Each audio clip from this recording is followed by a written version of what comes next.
Fala pessoal, antes de mais nada, eu quero agradecer o convite do pessoal que está organizando esse evento incrível e dizer que a gente preparou uma próxima meia hora aí de bastante conteúdo para te ajudar a enfrentar essa prova aí que vocês vão ver pela frente, o Enem, um exame tão importante para todo mundo que pretende ingressar nas principais universidades do Brasil.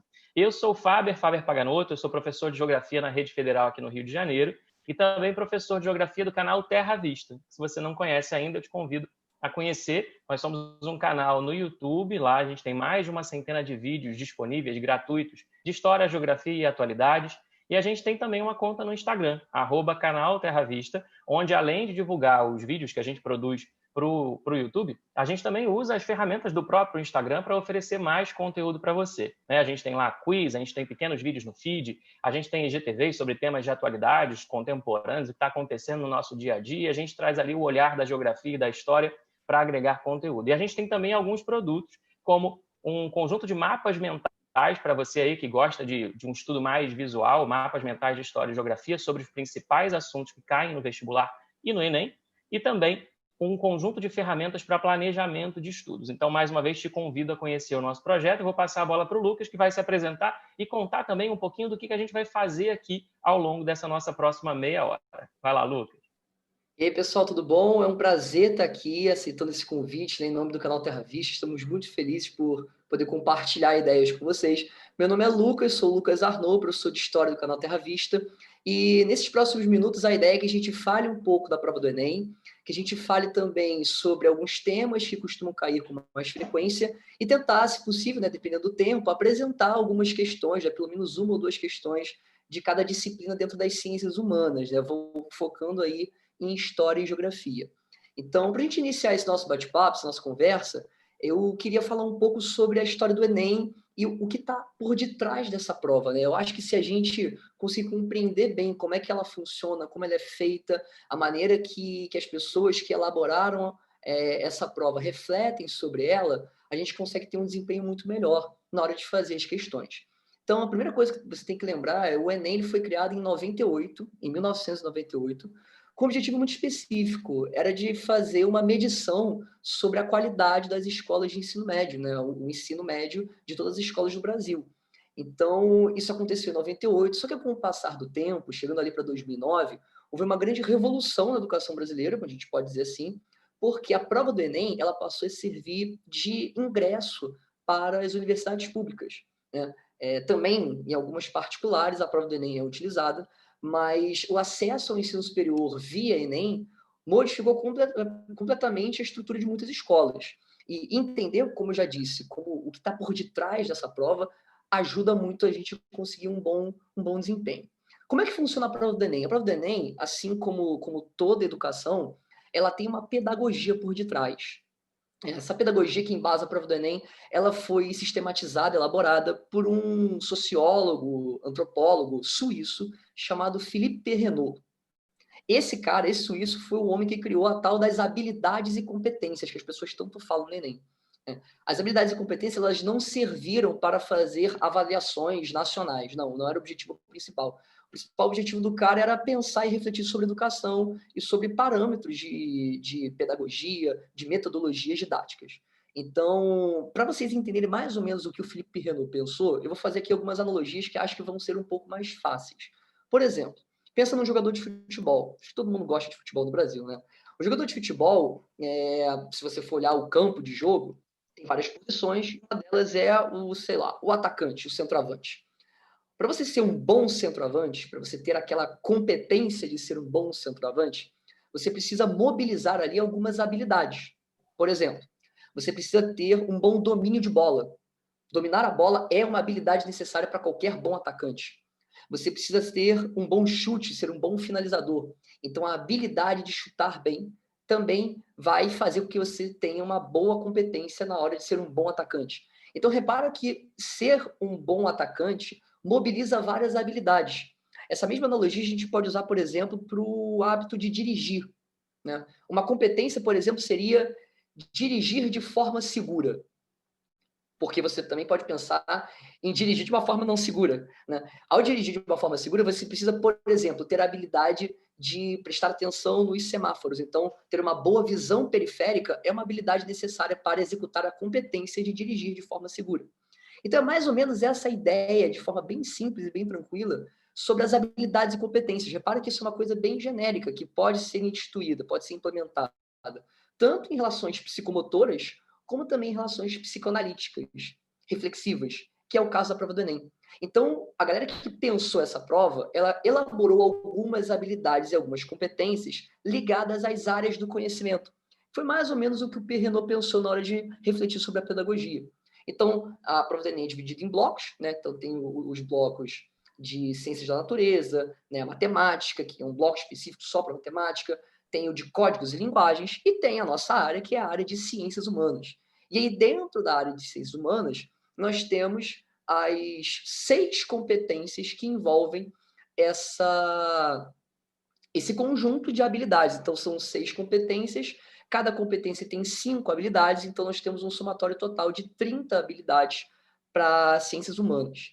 E aí eu queria pedir para o Fábio, se você puder colocar a matriz de referência do Enem, só para a gente analisar algumas. Não cabe aqui a gente ficar perdendo muito tempo falando de todas essas habilidades, mas eu queria só mostrar mais ou menos como é que funciona. Por quê?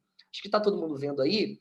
Gente, na cabeça de um cara que formula uma questão do Enem, isso precisa ficar muito claro na cabeça de vocês, esse cara ele não faz essa questão pensando assim, ó, por exemplo, vou pegar um tema da história, que é a minha área. Tem um conteúdo típico do currículo escolar, que é a Era Vargas. Então, todo aquele período ali que Getúlio Vargas governou o Brasil.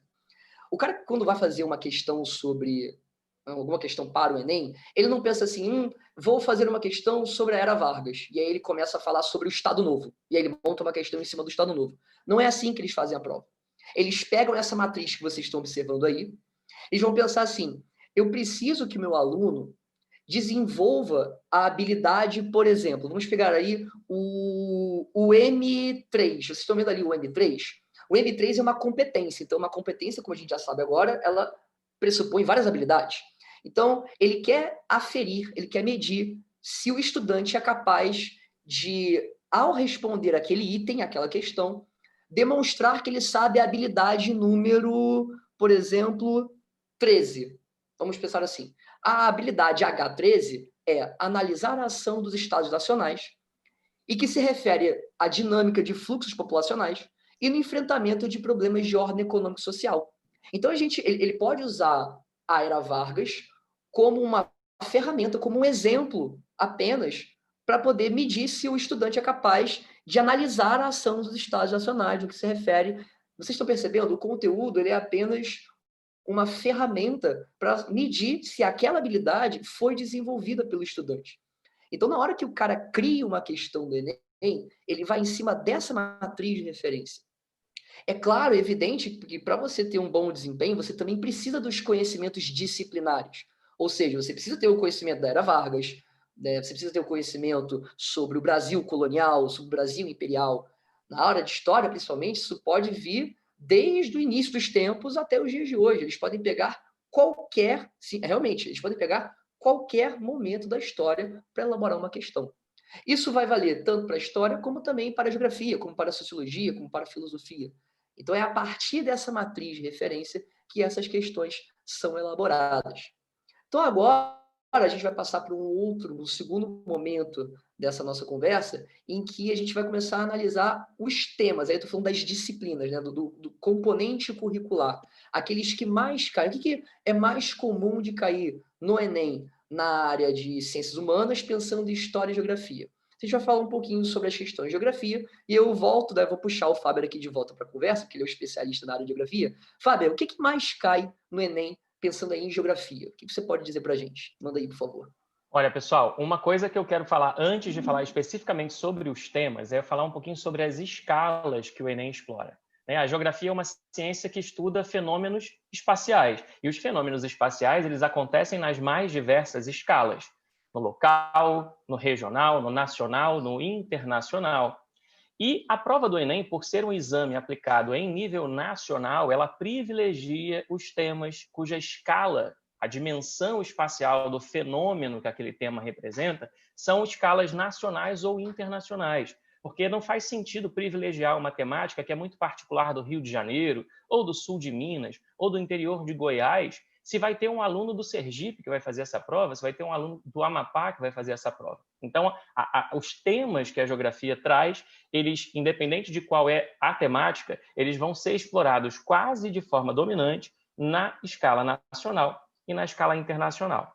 E aí, fazendo um estudo dos últimos exames do Enem, né, das últimas provas dos últimos anos, num recorte aí de 10 anos, eu vou dizer para você que em 10 anos a gente teve mais ou menos 200 questões na prova de ciências humanas, onde a gente conseguiria reconhecer ali temáticas claramente geográficas. Eventualmente a gente encontra uma ou outra questão que você fala, poxa, isso aqui é geografia, isso aqui é história, isso aqui é sociologia.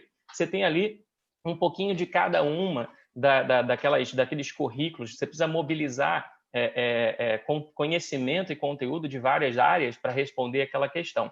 Mas a gente teve ali mais ou menos ao longo desses últimos 10 anos 200 questões claramente geográficas. E dessas 200 questões, 65% delas envolviam e exploravam 5 temáticas principais. Pois é uma grande concentração em torno de 5 temáticas apenas.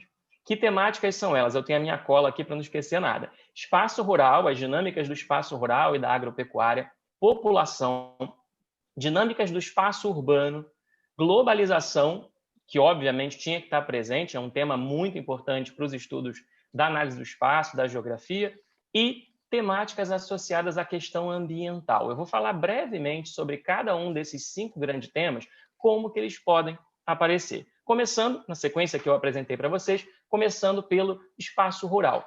O espaço rural no Enem, ele é muito explorado pela dimensão da modernização da agropecuária. Eventualmente caem questões sobre estrutura fundiária, concentração de terras, reforma agrária, mas na maior parte das vezes a temática do espaço rural, ela parte ali de questionamentos sobre as causas e as consequências dos processos de modernização das bases técnicas da agricultura e da pecuária. Quais são os efeitos disso para o meio ambiente, quais são os efeitos disso para as relações de trabalho, quais são os efeitos disso para a sociedade de uma forma geral. O Enem também gosta muito de, nessa escala do espaço rural, dentro dessa temática, trazer para o candidato investigações, né? Testar se o candidato está atento às transformações pelas quais o espaço rural vem passando. Ou seja, o espaço rural não pode mais ser visto como um espaço atrasado, arcaico, aquele estereótipo do caipira, porque o espaço rural ele vem não só se modernizando na atividade agropecuária, mas ele vem abrigando cada vez mais outras atividades. Um processo de relocalização industrial, por exemplo, muitas indústrias vão encontrar um novo espaço no campo, né? A gente tem aí, inclusive antes dos tempos pandêmicos que a gente vive, um movimento cada vez maior de pessoas buscando se mudar para o interior, se mudar para áreas, né, rurais, porque a internet, a flexibilização dos meios de transporte e comunicação possibilita, né, que cada vez um número maior de pessoas possa viver longe dos grandes centros. Então, o espaço rural ele aparece mais ou menos dessa forma. As temáticas de população, elas são muito presentes e também muito diversas. Existem questões clássicas sobre os indicadores de crescimento demográfico, taxas de natalidade, mortalidade, mas também muitas questões falando sobre os processos de envelhecimento da população. Quais as consequências do processo de envelhecimento da população, que é uma tendência mundial e também percebida no Brasil. O Brasil é um país cada vez mais velho e, por ser um país cada vez mais velho, traz alguns desdobramentos, né? Um deles, a reforma da Previdência, que esteve em evidência aí ao longo dos últimos anos por conta da alegada necessidade de que as pessoas trabalhassem por mais tempo para que o rombo da Previdência não aumentasse ou deixasse de existir. Bom, mas também existem muitas questões dentro de população que vão falar sobre fluxos migratórios. E aí entram os fluxos migratórios internacionais e também aqueles que acontecem na escala mais interna ao Brasil e nos ambientes urbanos, como a pendularidade, os movimentos pendulares, que vez ou outra aparecem ali nas questões do Enem. O terceiro tema, urbanização. E aí a urbanização aparece no Enem de forma geral dentro de 2 caixinhas. A primeira caixinha, os processos de metropolização, ou seja, de grande aglomeração urbana, de grandes centros urbanos, e todos os conceitos que estão associados a isso. né? A grande metropolização ela traz como consequência um processo de favelização, de periferização, de intensificação da segregação socioespacial, da diferenciação do espaço da cidade por grupos de renda, áreas mais ricas, áreas mais pobres. Então, várias questões que vão permear aí essa noção de um espaço metropolitano e as suas consequências, sobretudo as desigualdades que esse espaço começa a guardar. E também aparece muito dentro dessa dimensão do tema do urbano, eu já falei brevemente quando estava falando de espaço rural, a ideia de que as grandes metrópoles, elas, apesar de ainda serem muito grandes e muito importantes demográfica e economicamente, elas vêm crescendo menos do que as cidades médias. As cidades médias no Brasil hoje são as que mais crescem, em ritmo mais acentuado, entre outros motivos, por conta dos processos de relocalização da indústria, de dispersão da indústria. A indústria sai dos centros tradicionais e começa a buscar lugares onde ela tenha menores custos produtivos e, portanto, maiores margens de lucro. Isso inclui os centros médios, os centros urbanos médios, no interior do Rio de Janeiro, no interior de São Paulo, no interior de Minas, no interior de quase todos os estados do Brasil, onde as áreas metropolitanas já estejam saturadas, consolidadas. Vamos para o nosso quarto tema, é a globalização. E a globalização, a gente fala de fluxos, né? Fluxos de pessoas, de capitais, de mercadorias. Então, cabem aí questões sobre blocos econômicos, sobre políticas protecionistas de importação, né? E existem também muitas questões no Enem que falam sobre a globalização pela dimensão da nova ordem mundial. Como que a globalização ela está colocando novos atores hegemônicos no tabuleiro de xadrez das forças no mundo, né? A gente viveu um período lá da Guerra Fria, do mundo bipolar. Esse tema ele não aparece com frequência nas provas de geografia, nas questões mais geográficas, dá lugar a essa nova dimensão dos novos atores, como a emergência da China, né, a forte presença da China no continente africano, uma nova força imperialista aí no mundo, o conflito, né, de econômico e político, geopolítico entre os Estados Unidos e não mais a União Soviética, e sim agora com a China, enfim. Inclusive, se a gente tiver tempo, eu vou fazer uma questãozinha que fala exatamente sobre essas novas relações e como que elas se traduzem no campo geopolítico dentro da ONU. E, para fechar, o tema meio ambiente, né? A questão ambiental ela aparece muito na prova do Enem. Durante muito tempo, o Enem teve uma cara, a geografia do Enem tinha uma cara muito da geografia física. E aí estavam lá muitas questões de geografia física, de dinâmica da litosfera, da atmosfera, da hidrologia. De uns tempos para cá, sobretudo quando o Enem deixou de ser, né, uma prova unificada, integrada e passou a ter aqueles 4 compartimentos, matemática, o Lucas já falou, né? Matemática, ciências humanas e por aí vai. A geografia ela passou a privilegiar mais as temáticas do mundo do trabalho, do mundo do comércio e menos do mundo do espaço físico natural.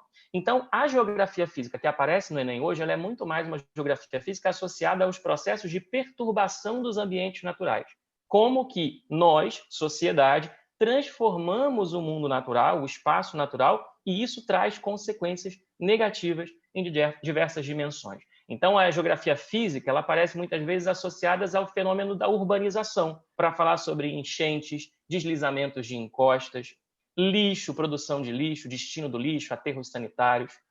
O tema do meio ambiente, da geografia física, vai aparecer associado à temática do espaço agrário, que a gente vai falar sobre o uso intensivo de pesticidas, agrotóxicos, que vão contaminar o solo, que vão infiltrar no solo e atingir os lençóis freáticos, contaminando os recursos hídricos, né? Um tema que de vez em quando tem aparecido no Enem e que é dentro dessa dimensão ambiental é a discussão sobre os transgênicos e os orgânicos, né? A luta entre o ganho de produtividade que o transgênico oferece e a busca por uma alimentação mais saudável e livre de produtos tóxicos, né, que os orgânicos vão apresentar para a gente, né? E aí a geografia física clássica, né, aqueles temas mais técnicos da geografia, eles aparecem muito pouco, mas eles aparecem sempre. Tem sempre uma questão no Enem que geralmente as pessoas ficam em pânico, porque ela vai exigir conteúdos absolutamente técnicos que talvez seja de fato demais exigir aquilo do aluno do ensino médio. Mas aí vem o meu apelo. Quando você se vir diante de uma questão dessa, que parece ser de um conteúdo que você nunca viu na vida, fica atento aos subsídios que a questão te oferece. A questão do Enem nunca vem desacompanhada de um texto de uma imagem, de uma charge, de algum material que te promova alguma reflexão. E dentro desse texto, dentro dessa tabela, vai ter ali algum elemento que vai te dar elementos importantes, dicas importantes para você chegar à resposta certa, ainda que você não conheça aquele termo técnico. Ele vai te permitir, por exemplo, descartar hipóteses absolutas, né, alternativas absurdas, absolutas não, absurdas, hipóteses absurdas, né, alternativas que não fazem qualquer sentido, e ali com tranquilidade você chega ao resultado, ao gabarito, certamente. Então, da geografia, é isso aí. Vou voltar a bola para o Lucas para ele falar como isso aparece em história. Vai lá, Lucas. Então, Fábio, na história é um pouquinho diferente, não tanto, né? Obviamente, por ser uma outra disciplina, temos muitas diferenças, mas a ideia da prova do Enem é muito coesa. Então, antes de falar um pouco dos conteúdos que mais caem em história, eu queria fazer aqui um pequeno alerta. No caso da história, a gente pode destacar aí 3 grandes eixos temáticos. Não estou falando aqui daqueles conhecimentos específicos, estou falando de eixos temáticos. Então, os 3 principais que aparecem, eles envolvem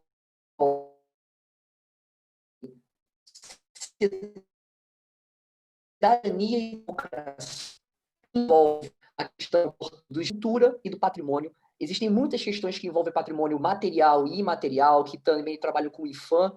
E também a gente pode falar das relações de poder entre a sociedade, entre os estados. Então, esses 3 eixos temáticos, eles são meio que pulverizados em conteúdos diferentes dentro da área de história. Agora, pensando nos conteúdos específicos, a gente fazendo um levantamento, é possível concluir que o que mais cai, vou fazer que nem o Fábio, vou dar uma olhadinha aqui na minha cola, que eu separei para não esquecer. A gente pode falar do período colonial, do segundo reinado, da era Vargas, da Primeira República, que muitos de vocês podem conhecer como República Oligárquica, República Velha, República do Café com Leite, etc. E o mundo contemporâneo de maneira geral. Eu vou tentar aqui ser bem sucinto, porque eu acho que é importante a gente tentar apresentar as questões para vocês. A gente está um pouco preocupado com o tempo. Então, eu vou tentar fazer o mais breve, mas nem tão raso para a gente conseguir chegar nas questões. Então, o primeiro aqui seria o período colonial. Gente, o período colonial ele é importante para o Enem, por quê?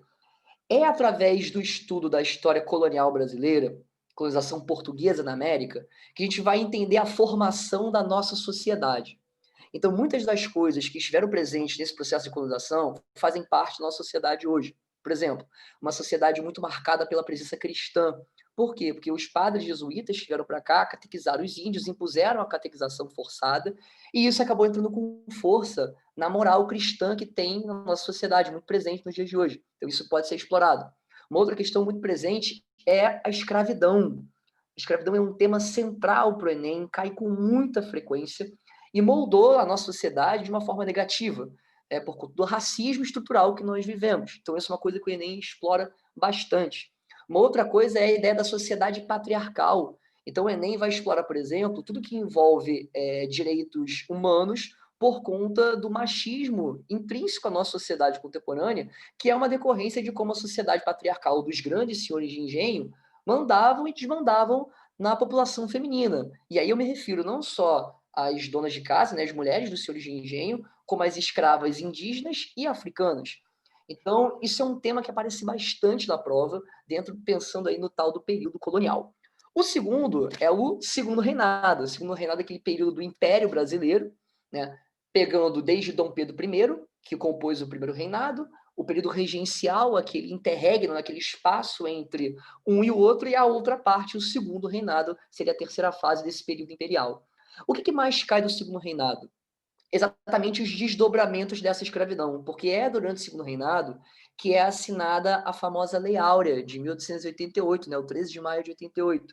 E é com a Lei Áurea que a escravidão acaba no Brasil, porém, as consequências desse fim da escravidão ainda se fazem muito presentes. Né? O fato da escravidão não ter dado uma inserção social à população negra é um grande problema que nós temos até hoje, exatamente ainda por conta da consequência do racismo. Então, quer dizer, repara como o tema escravidão ele acaba aparecendo muito em 2 eixos, né, que são, teoricamente, distantes, são espacialmente e temporalmente distantes. Está falando aí do período colonial, que iniciou lá em 1500, e já no final do século XIX. Então, esse eixo temático escravidão, ele é muito constante, e sempre vindo atrás da ideia dos direitos humanos, como esses grupos sociais no Brasil não tiveram e não têm até hoje uma observação crítica para que seja valorizada a sua cultura, que seja valorizada os seus ideais, enfim, coisas desse tipo. Terceiro tema que eu mencionei é a Era Vargas. A Era Vargas aparece bastante. A Era Vargas é importante lembrar, então, gente, o seguinte, o Vargas, ele costuma muito ser associado à lógica do trabalhismo. Então, o mundo do trabalho é uma coisa que costuma aparecer. E o mundo do trabalho ele envolve muitas categorias. Por exemplo, ele vai envolver o processo de industrialização. Isso acaba, inclusive, até dialogando um pouco com a geografia, né? A geografia costuma estudar os processos de industrialização de todos os países, inclusive aqui do Brasil. Então, pensar na Era Vargas é pensar no mundo do trabalho e no processo de industrialização crescente que o Brasil vai passar a sofrer a partir principalmente da década de 1930. Uma outra coisa que costuma aparecer dentro da Era Vargas com muita frequência é o período ditatorial do Vargas, o Estado Novo. Mais uma vez, a ideia dos direitos humanos aparece. Por quê? Foi durante o Estado Novo, foi durante o Estado Novo que foi implementada uma ditadura. E numa ditadura, a gente sabe, há o cerceamento de liberdade de expressão, direito de ir e vir, liberdade de imprensa, a censura foi implementada. Então, essas relações sociais entre Estado e o indivíduo, elas aparecem muito quando analisando aí a Era Vargas. Em quarto lugar, temos a Primeira República, também chamada de República Oligárquica, República do Café com Leite, enfim. Nesse caso especial, uma coisa que aparece bastante na prova são os movimentos sociais da Primeira República. A Primeira República, galera, ela é muito marcada por uma grande exclusão social. Isso é o mais importante de se lembrar da Primeira República. E essa exclusão social, ela era tão grande que ela acabava dando origem a movimentos que contestavam essa exclusão social. Movimentos tanto do campo, movimentos campesinos, como também movimentos urbanos. Então a gente pode falar da revolta da vacina, revolta da chibata, do movimento do cangaço, da revolta de Canudos, revolta do contestado. Então esses movimentos sociais que contestam de uma certa maneira a exclusão social vivida no Brasil é algo que aparece constantemente dentro desse tema que é a Primeira República. E, por fim, é o mundo contemporâneo. E o mundo contemporâneo é algo muito abrangente. A prova do Enem, ela costuma dar uma ênfase um pouco maior na Guerra Fria, ao tratar desse mundo contemporâneo. Mas a gente pode entender como mundo contemporâneo tudo que está dentro do século XX. Então, a gente pode falar aqui da Revolução Russa, apesar de ter caído pouco a Revolução Russa, mas ela pode vir a aparecer. Então, Revolução Russa, as revoluções chinesa, cubana, a Primeira e a Segunda Guerra Mundial. E eles sempre tentam trazer esses temas atrelados a esses eixos estruturantes de democracia e cidadania, né, os direitos humanos, principalmente. Nos casos, por exemplo, de questões sobre a Segunda Guerra Mundial, é muito comum tratar do Holocausto como um grande marco negativo para a história da humanidade, porque feriu de forma aberta os direitos humanos. Então, isso aparece com uma certa recorrência, com uma certa frequência. A mesma coisa no caso da Primeira Guerra Mundial, ali na Guerra de Trincheiras, milhares de pessoas morreram. Então, é mais um desrespeito aos direitos humanos, ataques de bombardeio, como, por exemplo, o Pearl Harbor. Então, entender a Segunda e a Primeira Guerra Mundial como elementos e casos de desrespeito aos direitos humanos. Isso é uma coisa que acontece com frequência. As revoluções, como eu já mencionei, elas trabalham a lógica de relação entre o Estado e o indivíduo. Então, o mundo contemporâneo é algo muito abrangente. A prova ela pode abarcar muita coisa. É claro, ênfase maior na Guerra Fria. Aquelas relações entre capitalismo e socialismo costumam aparecer bastante. E, mais uma vez, batendo uma bolinha aí com a geografia. O Fábio já falou, né? Pode aparecer coisa, por exemplo, sobre a China, pegando desde a Revolução Chinesa até a China hoje em dia, né? O tal do socialismo de mercado, que não é exatamente aquele socialismo que se iniciou no século XX. Então, essa é mais ou menos a ideia geral da prova de história, né? Melhor, da parte de história que aparece na área de ciências humanas. E para a gente finalizar, então, essa nossa conversa, eu vou pedir para o Faber mais uma vez colocar aí o nosso slide, a gente falar um pouco de algumas questões que nós selecionamos para tentar mostrar para vocês como é que isso pode aparecer, né? Tanto pensando nas habilidades e competências, como também nesses eixos temáticos que a gente abordou. O Faber vai começar, né, Faber? A gente, então, vai falar de algumas questões de geografia e se sobrar um tempinho a gente fala também de história. Combinado? Então vamos lá. Vou fazer vai, aqui Faber. rapidinho uma questão para dar tempo de você trabalhar também sobre alguma questão de história. Essa questão aqui foi do último Enem, do exame de 2019, né? E ela traz assim, ó, um texto, como eu disse para vocês, não tem questão do Enem que vai direto para a pergunta, ela tem sempre um subsídio, tem sempre um embasamento. Brasil, Alemanha, Japão e Índia pedem reforma do Conselho de Segurança. Os representantes do G4, esses 4 países aí, reiteraram em setembro de 2018 a defesa pela ampliação do Conselho de Segurança das Nações Unidas, a ONU, durante a reunião em Nova York, nos Estados Unidos. Em declaração conjunta de 10 itens, os chanceleres destacaram que o órgão, no formato que está, com apenas 5 membros permanentes e 10 rotativos, não reflete o século XXI. A reforma do Conselho de Segurança é essencial para enfrentar os desafios complexos de hoje. Como aspirantes a novos membros permanentes de um conselho reformado, os ministros reiteraram seu compromisso de trabalhar para fortalecer o funcionamento da ONU e da ordem multilateral global, bem como seu apoio às respectivas candidaturas, afirma a declaração conjunta. E aí, então, ele traz esse texto que fala sobre esse pleito aí de uma reforma do Conselho de Segurança da ONU, que mantém a mesma estrutura de quando a ONU foi criada no pós-Segunda Guerra Mundial, e, portanto, o jogo geopolítico mudou muito desde então, né? E aí ele pergunta para você, a partir disso, o seguinte: os países mencionados no texto, Brasil, Alemanha, Japão e Índia, justificam sua pretensão com base numa característica comum. E aí, o seu desafio, então, é descobrir que característica comum esses 4 países têm, que é a base da sua alegação de que eles devem entrar no Conselho de Segurança da ONU. E aí, talvez, você não saiba qual é o argumento que eles usam, mas você conhece esses 4 países minimamente. O seu desafio, portanto, é olhar para as alternativas e encontrar aquela que reúne apenas características que estão presentes nos 4 países. O item A fala em extensão da área territorial, e aí é fácil de matar, porque ainda que você não conheça profundamente a história e a economia do Japão, você sabe que ele é um país de pequena dimensão territorial. A Alemanha também, especialmente comparados com Brasil e Índia. Então, o item A já está fora do nosso radar. O item B fala em protagonismo em escala regional. E aí talvez te bata uma dúvida. Mas pensa comigo, o Brasil ele tem um certo protagonismo na América Latina, na América do Sul. A Alemanha é um polo muito importante dentro da Europa e mesmo dentro da União Europeia. O Japão, no sudeste da Ásia, tem um grande destaque político e econômico. E a Índia, inegavelmente, também tem uma grande projeção regional no subcontinente asiático, né? no cantinho ali da Ásia.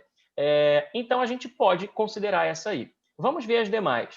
Item C fala em investimento em tecnologia militar. Olha, você pode não saber sobre os outros países, mas sobre o Brasil você sabe. Inclusive, recentemente, a gente teve aí uma declaração, né, do nosso presidente sugerindo uma guerra contra os Estados Unidos e virou meme por toda parte, porque a gente não tem munição, a gente não tem investimento em tecnologia, a gente não é um país com grande investimento em tecnologia bélica. Então, também está bem longe do item C poder ser verdadeiro.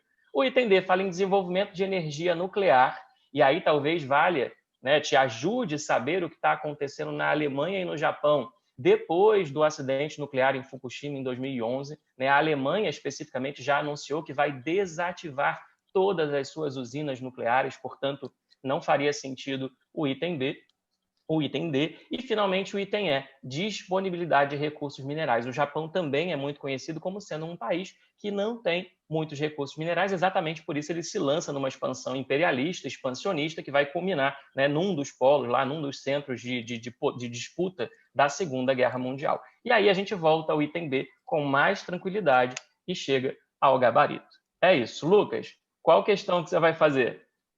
Faber, e por conta do tempo, eu vou fazer uma questão que é mais curtinha, que é a segunda, pode ser? Tá aí, tá na tela. Isso, essa aí. Então, gente, eu escolhi essa questão por alguns motivos, né? Na verdade, eu queria tentar mostrar para vocês rapidamente como é que é estruturada toda a questão do Enem.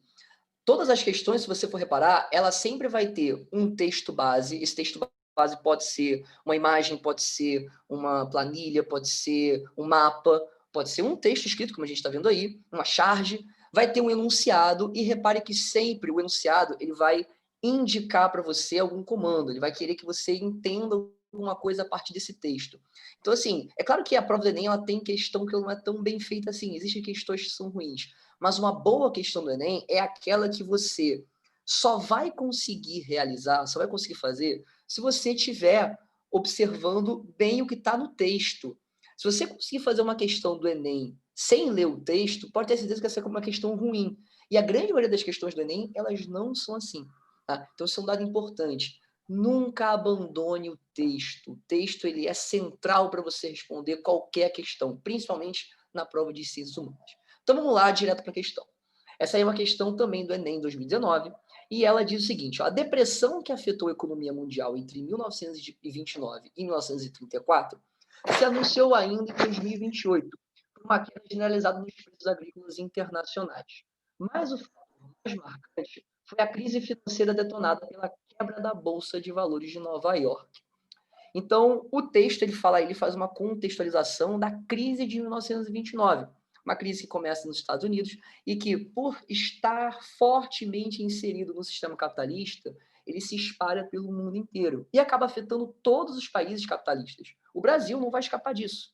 O Brasil também será afetado por essa crise. E aí, pensando na área de história em especial, seria interessante você ter o domínio sobre o que está acontecendo no Brasil nesse momento. Nessa época, mais ou menos ali o ano de 1929, a gente está no finalzinho da Primeira República, da República Oligárquica, né, da República do Café com Leite. A gente está passando pela substituição, pela troca de governo. Vai entrar no poder, em 1930, um aninho depois, o Getúlio Vargas. Então, se você tiver esse contexto histórico na sua cabeça, vai facilitar muito responder a questão. Vamos enunciado. Perante o cenário econômico descrito, o Estado brasileiro assume a partir de 1930 uma política de incentivo a... E aí ele quer saber então o seguinte: dada a crise de 29, qual a consequência dessa crise aqui para o Brasil e o que o Brasil fez para tentar solucionar essa crise? Essa aí, gente, é uma competência que está ligada à competência número 3, que é a relação entre o Estado e os indivíduos. Ela quer saber como é que o Estado brasileiro, naquele contexto, tentou resolver um problema que era a crise de 29. Então, repara que essa questão ela dá 5 alternativas, como toda a questão do Enem, e se você for analisar bem, as 5 alternativas fazem sentido. As 5 alternativas são alternativas possíveis que um Estado poderia tomar para resolver uma crise econômica. Agora, a única alternativa capaz de resolver essa questão específica, esse problema que foi apresentado, é a alternativa número A. A gente vai ver uma a uma para você poder entender. A letra A diz o seguinte: a industrialização interna para substituir as importações. Gente, esse é o único gabarito possível. Vale lembrar que naquela época o Getúlio Vargas ele vai iniciar um processo de industrialização no Brasil, exatamente no ano de 1930, quando ele chegou ao poder. E por que ele faz isso? Em 1929 acontece uma crise internacional que vai afetar todos os países do mundo. Naquela época, os países estão produzindo muitos produtos industrializados e o Brasil só tinha acesso a esses produtos porque a gente importava esses produtos. O Brasil, em 1929, 28, ou seja, durante a Primeira República, era um país basicamente agroexportador. A gente vivia de exportação de café. Portanto, nós não produzíamos os produtos industrializados, a gente comprava de fora. Só que agora, com a crise de 29, não vai dar mais para fazer isso, porque esses produtos não estão mais sendo produzidos. Portanto, o Brasil agora vai precisar passar a produzir aquilo que antes importava. E existe um conceito para dar conta disso, que é a tal da substituição de importação. A gente antes importava e agora não vamos mais fazer isso. Nós mesmos vamos produzir os nossos produtos industrializados. É por isso que o Vargas vai começar a incentivar muito aqui no Brasil a construção de indústrias, principalmente de indústrias estatais, ligado à indústria de base. É a única alternativa possível. Vocês vão observar a letra B, C, D e E, elas são até alternativas plausíveis para tentar resolver problemas econômicos. Mas esse problema econômico que foi apresentado na questão, ele só foi resolvido da forma como foi apresentada a letra A. Então vamos ver, por exemplo, na letra B. A letra B fala de nacionalização de empresas estrangeiras atingidas pela crise. Gente, nacionalizar a empresa estrangeira não vai resolver a falta de produto industrializado. Então não adianta muito. A letra C, venda de terras a preços acessíveis para pequenos produtores. Também o Brasil nunca passou por um processo de reforma agrária. Isso também não solucionaria a falta de produto industrializado. Então também não pode ser a letra C. A letra D, entrada de imigrantes para trabalhar nas indústrias de base recém-criadas. Isso realmente aconteceu. Muitos imigrantes chegaram ao Brasil. Mas essas indústrias de base, elas só vão começar a ser criadas depois de 1930. Ou seja, um pouco depois da crise de 29, não naquele exato momento. Então também não dá para ser a letra D. E por fim, a letra E fala de uma abertura de linha de financiamento especial para empresas do setor terciário. Não, gente, não dá para falar de setor terciário, aí tem um pouco até o aspecto da geografia, porque o setor terciário é aquele ligado a comércio, a gente está falando aqui de indústria. Então também não soluciona o problema é a falta de indústria no Brasil. É por isso que o único gabarito possível é a letra A. Repara, portanto, que as alternativas elas não são tão absurdas assim. Elas seriam soluções plausíveis para resolver problemas econômicos. Mas esse problema econômico, em especial apresentado pelo texto, ele só pode ser resolvido. Ele foi resolvido naquela época com a letra A. A prova do Enem é cheia de questão nesse estilo. Questão que você só vai conseguir resolver tendo uma boa leitura do texto. E é claro, o contexto histórico, ele é todo pano de fundo para você conseguir resolver essa questão. Conhecer a Era Vargas te ajuda muito a resolver essa questão. Então, gente, era essa mais ou menos a ideia que a gente queria trazer aqui para vocês, falar um pouco sobre as habilidades e competências, os temas que mais aparecem, o que mais cai. Foi um prazer estar aqui, a gente está muito grato de ter sido convidado, de poder ajudar, de contribuir, né? E eu espero que vocês acompanhem a gente, que vocês tenham interesse em acompanhar o canal Terra Vista, porque a gente vai estar sempre que possível entrando em contato, respondendo perguntas, e foi mais uma vez um prazer estar aqui com vocês. Vou passar para o Fábio para ele poder se despedir também. Tchau, tchau, galera. É isso, gente. Espero que vocês possam estar terminando esses 30, 40 minutos que a gente passou junto com mais conhecimento do que tinham antes e que vocês cheguem lá em janeiro com mais tranquilidade, com mais segurança para fazer esse exame tão decisivo no ano de vocês. E segue a gente lá, @canal Terra Vista no Instagram e Terra Vista no YouTube. Vai ser um prazer poder interagir com vocês também por lá. É isso. Tchau, tchau, gente.